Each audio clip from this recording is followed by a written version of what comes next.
Today, we're going to see if the all-new 2026 Hyundai Palisade XRT Pro can conquer our mountain test course. That's coming up right now on Driving Sports. This episode of Future Cars Updates is brought to you by Onyx Off-Road. Click the link below to save 20% off your new membership using the code DSTV. This is the all-new 2026 Hyundai Palisade in the Trail-Ready XRT Pro trim. This features recovery points both front and back, underbody protection, 8.4 of ground clearance, all-terrain tires wrapped around 18 alloy wheels, and it even comes with terrain modes, which so far as I know is a first for Hyundai here in the US. Under the hoodies, a newly developed 3.5L direct-injected V6 engine, making a peak output of 287 horsepower and 260 pound-feet of torque. The transmission is a standard 8-speed automatic. All-wheel drive is standard on the XRT Pro trim. And in the back is a clutch-based limited slip differential that is electronically controlled. Okay, now that we've covered all of the basics of the new 2026 Palisade XRT Pro, it is time to put this onto our trails. And we're going to start off with something easy, which is the Rattler. And then we're going to make it a little bit more challenging and go over the Sidewinder. Check it power shift left to right. And then finally, we are going to hit the ladder, which is a very challenging and steep climb. Let's do it. Okay, let's start it. Now we have a push button down here for the start, which I don't love. It's kind of tucked in a spot which isn't comfortable for my hand, but I do have big hands. Today's review is all about the off-road capabilities of this Palisade XRT Pro. Of course, in the past, they had a standard XRT, but that was really just all-terrain tires and pretty much nothing else. It didn't even have off-road drive modes. Well, finally, we have the XRT Pro here, and they've equipped it with Continental all-terrain tires, around 18 wheels. So we actually have a reasonable amount of sidewall, and of course we also finally get terrain modes. So I'm going to go ahead and select that.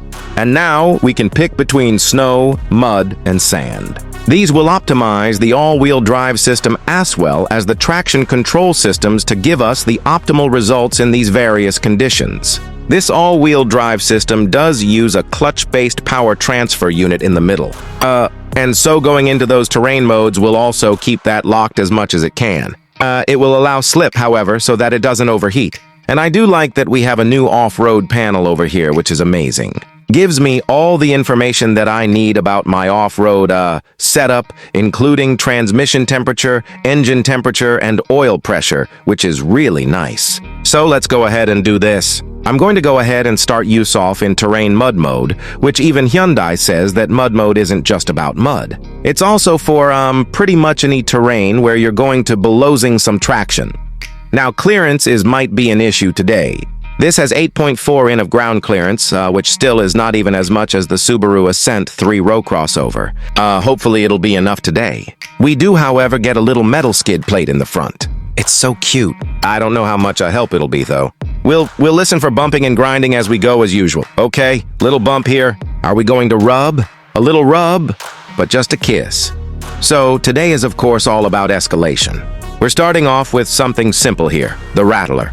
We're going to listen for any dings or dongs as we go, and see if the rocks are going to basically scrape the underside, which will kind of give me a much better idea how to approach theater challenges. Now, right here, I can tell that power is going fairly evenly to all four wheels thanks to this little gauge cluster up here. So, it is starting us off in a clutch-locked position, which is nice. Now, this doesn't have a rear locker. In fact, it's four-wheel independent suspension even, so we do not have a solid axle in the rear. So keep that in mind as we go. Okay, now our first real challenge is getting off of this trail. It's a very steep climb right up here. Turn off those parking sensors. Okay, let's line up and see how this does. Now for this one, I am going to keep it in terrain mode mud, and we're gonna see how that works. If I need some additional wheel spin, I can always switch it over to sand mode. We're going to go ahead and try the hard line first in the inside. That's going to put us at a very steep climb. I think about 20 degrees. We're going to see exactly how good the power transfer is on this system. See if we go up here. And I'm just going to let it lift us up. I don't want to cheat by just using momentum. Dude, what? It just shifted the power. Like very little drama, very little concern. We just drove up as though no big deal. Very impressed so far. I mean that if you remember with the Subaru Forester Hybrid, it kind of struggled there and we had to take the easier line. This one just walked on up. Very nice. Okay, well that started off really good. Now we're gonna go over to the Sidewinder and start to really put this thing to the test. Let's check out that turning radius. Let's start with the front camera too. Oh yeah, we got camera there. That's nice. Oh yeah, okay. Take it gently for the bump again. Oh, little kiss again. No big deal. Okay, well now we're heading down the hill. Oh, this does have hill descent control. We can give that a try here because we're in mud mode. Hill descent control is automatically enabled. It's the only terrain mode where it does that automatically. And at this point, I can just release off of the brake pedal and it'll ease me down at my approach speed. So this, of course, will try to use the brakes to keep me tracking true. It allows me to basically just focus on my line and nothing else. Personally, I don't really use hill descent control that often. I do prefer to use more of a crawl control system, which uses power and brakes if I ever need it. But, it's more about, what are you comfortable doing? Do you need that extra layer of comfort? Are you on aerially tricky hill and you're not sure how it's going to deal with it? Well, then it's a nice feature to have. And of course, I can always just turn it off if I want to. Okay, let's go ahead and hit this. Listen for any actual impact.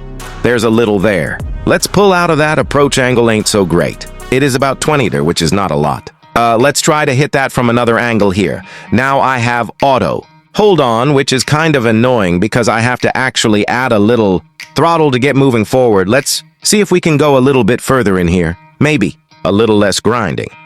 Yeah, that's a little better. Oh, a little bit, but not too bad. Okay, then brake over. Up we go. Okay, let's get ready for some side-to-side action. Now, I do want to point out that the front lower fascia on this has not only matte plastic, it also has some gloss plastic, which means that it scratches really easy, which is super annoying, especially on little approach issues like that one. So here we're going to have a couple holes. We're going to take traction off the individual wheels versus the driver's side front.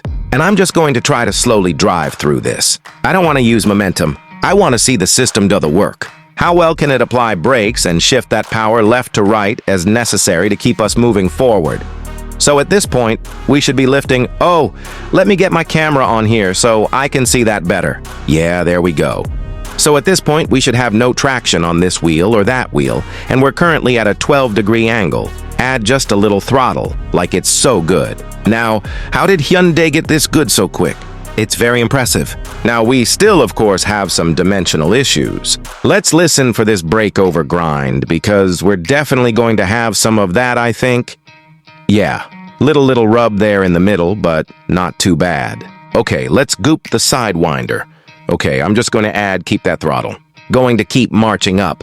So, I have to say, Hyundai is like last to the game in the US here with traction control systems, but the ones that they're using are really good. Like, I'm not using momentum here. I'm just letting it push us up. And look at that power go down. What the heck? So good. Okay, we're going to continue all the way up. I think we're ready for the ladder. Let's see how this does. Nice. So, of course, the ladder is our most difficult climb, and a lot of vehicles have trouble with it. Now, if you're dealing with something like A4 E-Runner or something with, a solid axle and a proper set of locking diffs, it's no problem at all. It's a walk in the park. But for crossovers that use brake factoring, it can be a serious challenge. So, let's see how this does. Can't wait. So here we are on the ladder, and we got to look out for not just a loose surface, but we also have boulders on it that we can kick up. So we want to kind of minimize that. So I'm going to actually try to spin the wheels as little as possible, because it can be quite dangerous for the vehicle as you're fleeing stuff up. But then the biggest challenge here is the fact that at the maximum here, we have a 26-degree climb. That's about a 48% grade. Very, very steep. So let's go ahead and do this. Just going to try to. My first attempt here is going to be just slow marching up. And we're just going to see how it does. Under its own power, at a very slow crawl. Okay? It's shifting that power around. Really quite a lot of shift there too. I mean, it is obviously doing some work here. And it is just moving us forward. Oh, this is so good, like what the heck? So we had a little bit of a hole here. This is always a challenge because it's going to lift traction off one of the wheels. So, it's relying on a single wheel to push us through. I'm just going to add some more throttle here. Because of that rear limited slip D,